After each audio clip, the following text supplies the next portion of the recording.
غلام کو یقین دلانا کہ تم غلام ہو، یہ بہت مشکل کام ہے۔ جی ہاں ساتھیو، ایک قول ہے، کسی غلام کو آزاد کروانے کے لیے سب سے مشکل کام اس کو یقین دلوانا کہ وہ غلام نہیں ہے۔ نسل در نسل غلامی کے بعد انسانی ذہن غلامی کو اپنی زندگی کی ایک اٹل حقیقت کے طور پر قبول کر لیتا ہے، اور غلامی کو کبھی مذہبی عقیدت، کبھی وطنیت اور کبھی معاشرتی روایات کے طور پہ قبول کر لیتا ہے۔ بنی نوع انسان کی تاریخ میں تقریباً تمام جنگوں کی بنیادی وجہ عموماً وسائل پر قبضہ کرنا ہی رہا ہے۔ وسائل کے حاصل کرنے سے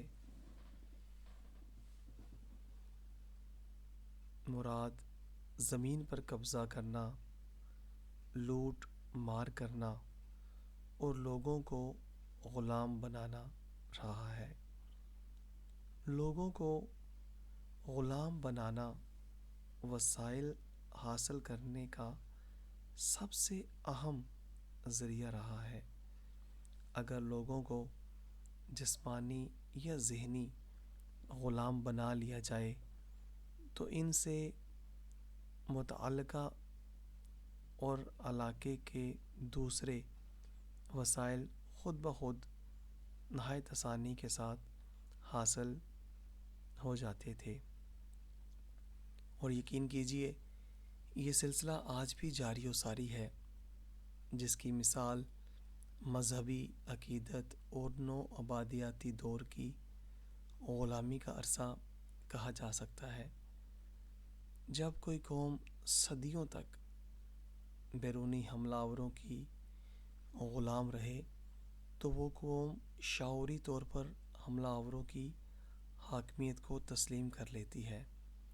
اور نسل در نسل کی یہ غلامی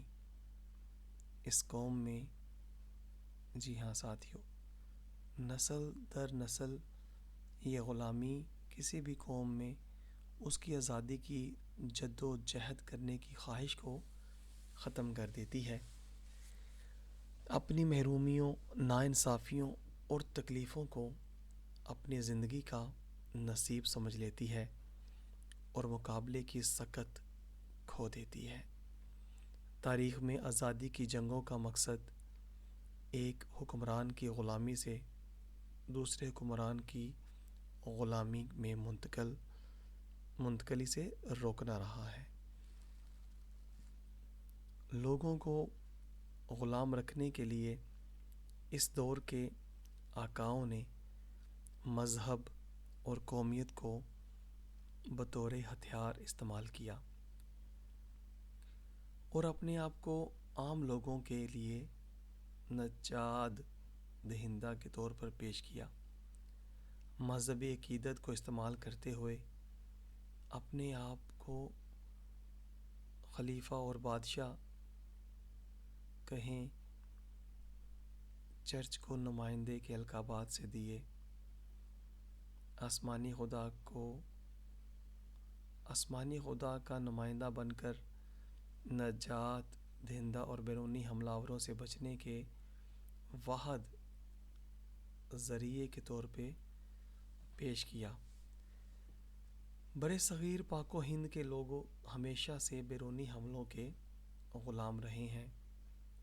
اور اپنے ادوار کے راجوں، مہاراجوں اور بادشاہوں کے ساتھ مل کر دوسرے حملہ آوروں سے لڑنے کا مقصد نئے آقاؤں کی غلامی سے بچنا ہوتا، یا قومیت کی بنیاد پر دوسری قوم غلامی سے بچنا ہوتا تھا، جس کو اس دور میں آزادی کی جنگ کا نام دیا جاتا تھا۔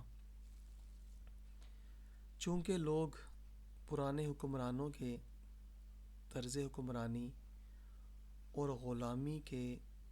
عادی ہو چکے ہوتے تھے، اس لیے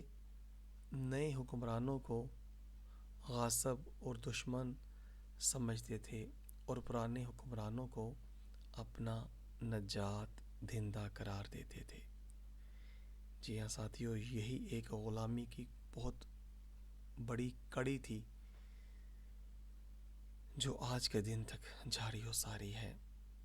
17ویں صدی سے 19ویں صدی کے درمیان ایجادات اور لوگوں کے درمیان بے بہا رابطوں اور پرنٹنگ پریس کی وجہ سے علم کی عام لوگوں میں دسترس میں آنے سے انسانی شعور کا ارتقا بہت تیزی سے ہوا، اور انسانی فطرت نے ایک خاندان، فرد یا کسی دوسرے علاقے کی حکومت اور غلامی کے خلاف جد و جہد شروع کی، اور آہستہ آہستہ یہ جد و جہد پوری دنیا کے لوگوں میں سرایت کر گئی۔ ترقی یافتہ دنیا کا کچھ عرصہ پہلے کا منظر نامہ کسی حد تک اس پرانی غلامی سے مبرہ نظر آتا تھا، اور اس آزادی کی معراج کچھ ترقی یافتہ ممالک میں ہر انسان کو قومیت اور مذہب سے پہلے بطور انسان اس کی قابلیت کو دیکھا جانا تھا، اور اب بھی، جی ہاں ساتھیو، اب بھی، لیکن بہت سے ترقی پذیر ممالک میں قرون وسطیٰ کی غلامی اپنی شکل تبدیل کر کے اب بھی رائج ہے،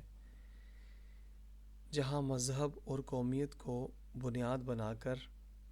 حکومت کی جاتی ہے، اور طرز حکمرانی کی تبدیلی کو غاصبانہ قبضے اور دشمنی سے نجات دی جاتی ہے۔ اور آج کے دور میں میڈیا کے ذریعے لوگوں کے خیالات اور جذبات کو کنٹرول کرنا نسبتاً زیادہ آسان ہو گیا ہے۔ جی ہاں، اس میں شک نہیں، مذہبی انتہا پسندی اور خیالی دشمنی کے ڈراؤنے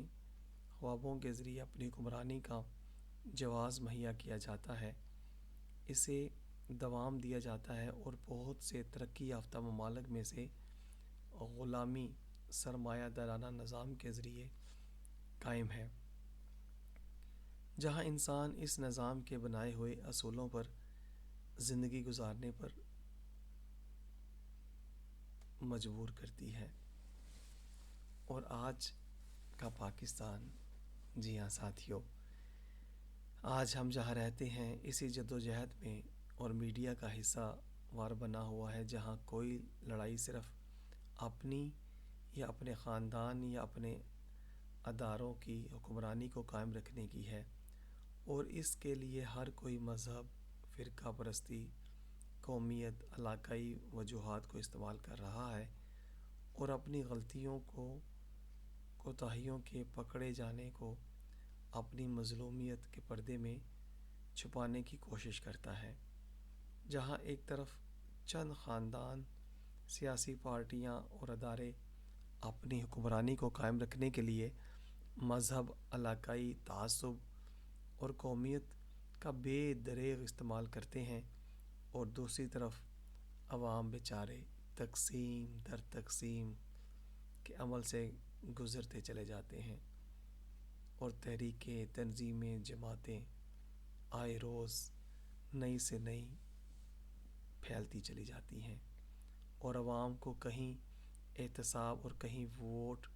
کو عزت دو، اور کہیں روٹی کپڑا مکان، کہیں مذہبی عقیدت کے خوش نما نعروں کے ذریعے بہلایا جاتا ہے اور جا رہا ہے۔ عوام کی معاشی اور معاشرتی اور شعوری پسماندگی کا ملبہ دوسروں پر ڈال کر اپنے آپ کو نجات دہندہ کے طور پر پیش کیا جا رہا ہے، اور اپنی حکمرانی کو دوسروں کی غلامی سے آزادی کے طور پہ پیش کیا جاتا ہے۔ لیکن اس قوم کو شاید یہ احساس ہی نہیں رہا کہ یہ ان کے آقاؤں کے بدلنے کی لڑائی ہے، اور اس لڑائی میں لڑنا اس عوام نے بیچارے نے خود ہی مرنا ہے اور خود ہی اپنی غلامی کو لے کر کے آگے چلنا ہے، کیونکہ یہ ایک غلام قوم پر حکومت کرنے اور وسائل حاصل کرنے کی لڑائی ہے۔ اس قوم نے اور عوام نے ہر حال میں غلام رہنا ہے جب تک اس قوم کو اپنی نجات، شخصیت پرستی، مذہب، فرقے، قومیت اور علاقائی عصبیت میں نظر آتی رہے گی، یہ قوم کبھی بھی آزاد ہو نہیں سکتی۔ غلامی کی زنجیریں کل بھی ان کا مقدر تھیں اور آج بھی مقدر ہیں، اور آنے والی نسلیں بھی اس غلامی کی زنجیروں کو آزادی کی مالا ڈال سمجھ کر اپنے گلوں میں بخوشی ڈالتی چلی جائے گی۔